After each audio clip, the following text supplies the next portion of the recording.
नमस्कार, खबरें टॉप में आप सभी का स्वागत है। मैं कुमार रवि। प्रदेश की राजधानी लखनऊ स्थल झूलेलाल वाटिका।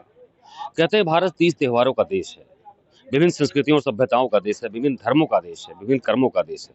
लेकिन यहाँ के 30 त्योहार, पर्व, उत्सव कुछ ऐसे होते हैं जिनमें सभी जो है धर्मों का, सभी संस्कृतियों का एक समागम होता है, एक संगम होता है।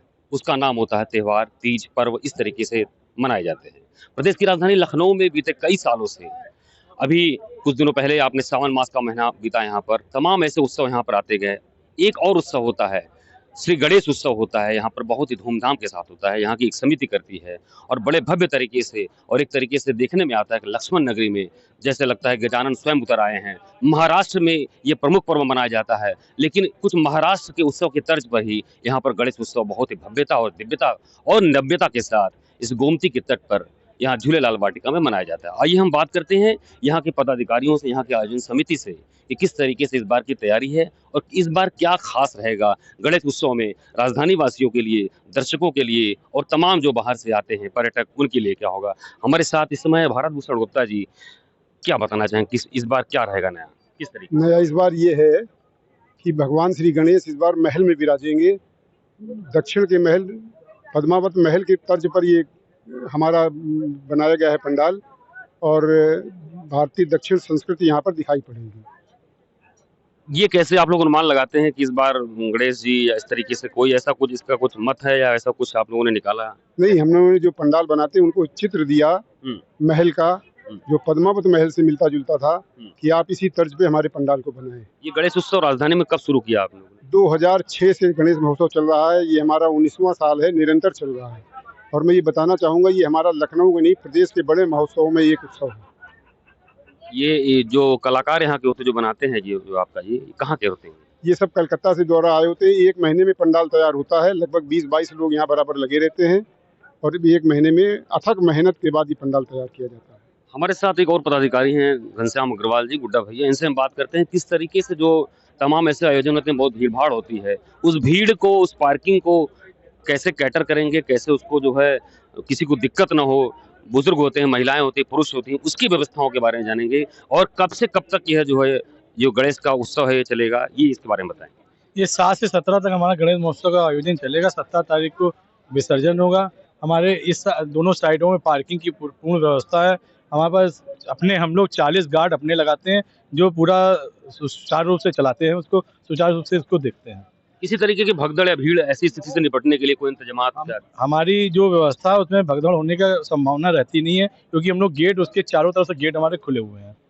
एक हमारे और पदाधिकारी हैं, इस समय हमारे सामने ये क्षेत्रीय पार्षद हैं, मनकामेश्वर वार्ड के हैं, रंजीत भाई हैं, और काफी समय जो है हर तरीके से कोई भी आयोजन होता है लगे रहते हैं अपनी पूरी टीम के साथ। तो आपके नगर निगम प्रशासन या आपके स्थानीय जो क्षेत्रीय पार्षद प्रशासन, उस टीम का इसके साथ कैसे कोऑर्डिनेशन करेंगे? सबसे पहले तो श्री गणेश प्राक्ट समिति का उपाध्यक्ष होने के नाते और उसके साथ साथ क्षेत्र के पार्षद होने के नाते मेरी दो तरह से जिम्मेदारियां बन जाती हैं। एक तो कैसे गणेश जी का जो महोत्सव हो रहा है ये कैसे सफलता पूर्वक जो है संपन्न हो, और दूसरा ये है कि जो यहाँ पर लोग आएंगे, यहाँ पे गणेश जी की तमाम लखनऊ शहर में हजारों लोग जो है अपने घरों में पूजा पाठन का काम करते हैं, उनकी प्रतिमाओं का विसर्जन कैसे हो, ये सारी जिम्मेदारी नगर निगम के पास में है। अभी कल माननीय महापौर सुषमा खरकवाल जी का इस स्थान पर दौरा हुआ था, तो उन्होंने जो गणेश जी की प्रतिमाएं हैं उनके विसर्जन के लिए करीब 5 जलाशय, कृत्रिम जलाशय बनाए गए हैं, उन जलाशयों में जो है गोमती नदी का पानी होगा। और लोगों से निवेदन भी किया जा रहा है, मैं भी निवेदन कर रहा हूं आपके इस सोशल मीडिया के माध्यम से, मैं लोगों से निवेदन कर रहा हूं कि लोग जो है गणेश जी का जो भी प्रतिमा पूजन के बाद लाएं, उसको नदी में ना ले जाएं, किसी पेड़ के नीचे ना छोड़ें। बहुत से लोग होते हैं कि कहीं ना कहीं पीपल का वृक्ष है उसके नीचे छोड़ देते हैं, भगवान को विसर्जन कर देते हैं। कहीं नीम का पेड़ है या फिर किसी चौराहे पर या किसी मंदिर के पास भी लोग रख देते हैं। तो लोगों से निवेदन है कि इस प्रकार का काम न करें, गोमती नदी के तट पर पहुंचे, वहां पर नगर निगम के द्वारा जो जलाशय बनाए गए हैं उन जलाशयों में ही गणेश जी का प्रतिमा का विसर्जन करें। ये जिम्मेदारी हम लोगों की है, उसको हम लोग अच्छे से कर रहे हैं और उसी के साथ साथ लोगों से निवेदन भी कर रहे हैं।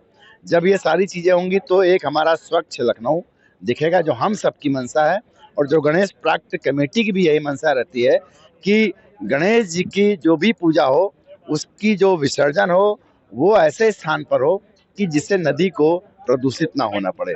तो गणेश प्राक्ट समिति भी इसी बात को लेकर भू विसर्जन करती है। गणेश जी की जो सबसे बड़ी प्रतिमा लखनऊ में होती है, उसका गणेश प्राक्ट समिति भू विसर्जन करती है। और गणेश प्राक्ट समिति इस बात के लिए लोगों से निवेदन भी करती है कि प्रतिमाओं का विसर्जन गोमती नदी में ना करके बल्कि नगर निगम के द्वारा जो जलाशय बनाए गए हैं उनमें ही करें। बहुत अच्छी पहल है नगर निगम की तरफ से।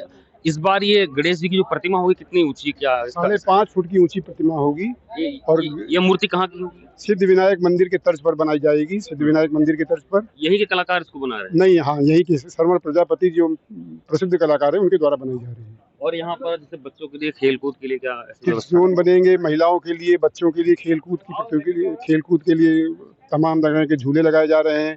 Food zone, kids zone, ice cream parlour, ये सब तमाम बनाए जा रहे हैं।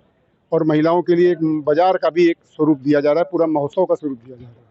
एक आखिरी सवाल कि नगर आयुक्त इंद्रजीत सिंह और नगर प्रशासन, तमाम क्षेत्रीय पार्षद के लोग बराबर अपील करते हैं कि नो प्लास्टिक जोन, इस तरीके से जो त्यौहार जहाँ भीड़ भाड़ होती है प्लास्टिक की थैलियों का इस्तेमाल ना करें, इस तरह से कैसे अपील आप कैसे? नहीं, हम देखिए, हमारे साथ रंजीत भाई जो हमारे उपाध्यक्ष भी हैं, इनका विशेष सहयोग रहता है और हम इन्हीं के मार्फत यहाँ पर पूरे जो हमारा जहाँ खाना पीना चलेगा वहाँ पर ये लगा दिया जाएगा, तमाम तरह के बैनर्स लगा दिए जाएंगे, होल्डिंग्स लगा दी जाएंगी कि यहाँ पर प्लास्टिक का इस्तेमाल ना किया जाए।